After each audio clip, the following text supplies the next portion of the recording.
കോഴിക്കോട് നഗരത്തിൽ മാനഞ്ചിറയിൽ സ്ഥിതി ചെയ്യുന്ന വളരെ പ്രശസ്തമായ ഒരു കെട്ടിടമാണ് കോഴിക്കോട് ടൗൺ ഹാൾ. ഇന്ന് കലാ സാംസ്കാരിക പരിപാടികളുടെ ഈറ്റില്ലമായ ടൗൺ ഹാളിൻ്റെ ചരിത്രത്തിലേക്ക് വളരെ പെട്ടെന്ന് നമുക്കൊന്ന് പോയി വരാം. വർഷം 1891 ഇന്ത്യയിൽ ബ്രിട്ടീഷ് ഭരണം നടക്കുന്ന സമയം. ബ്രിട്ടീഷ് രാജ്ഞിയായിരുന്ന വിക്ടോറിയയുടെ ഭരണത്തിൻ്റെ ഒരു ജൂബിലി ഇന്ത്യയിലെ വിവിധ സ്ഥലങ്ങളിൽ ആഘോഷിക്കുവാൻ ഒരു തീരുമാനമായി.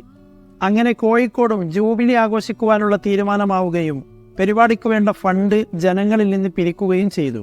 അങ്ങനെ പരിപാടി കഴിഞ്ഞപ്പോൾ കുറച്ച് ഫണ്ട് ബാക്കിയായി. ഈ ബാക്കി വന്ന ക്യാഷ് കൊണ്ട് എന്ത് ചെയ്യണമെന്നൊരു ചർച്ച നടന്നു. ആ ചർച്ചയിൽ കോഴിക്കോട് നഗരത്തിൽ ഒരു മീറ്റിംഗ് ഹാൾ സ്ഥാപിക്കാം എന്ന ഒരു തീരുമാനമായി.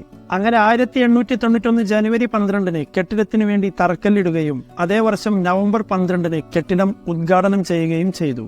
വിക്ടോറിയ ജൂബിലി ഹാൾ എന്നതായിരുന്നു ആ കെട്ടിടത്തിന്റെ ഒറിജിനൽ പേര്.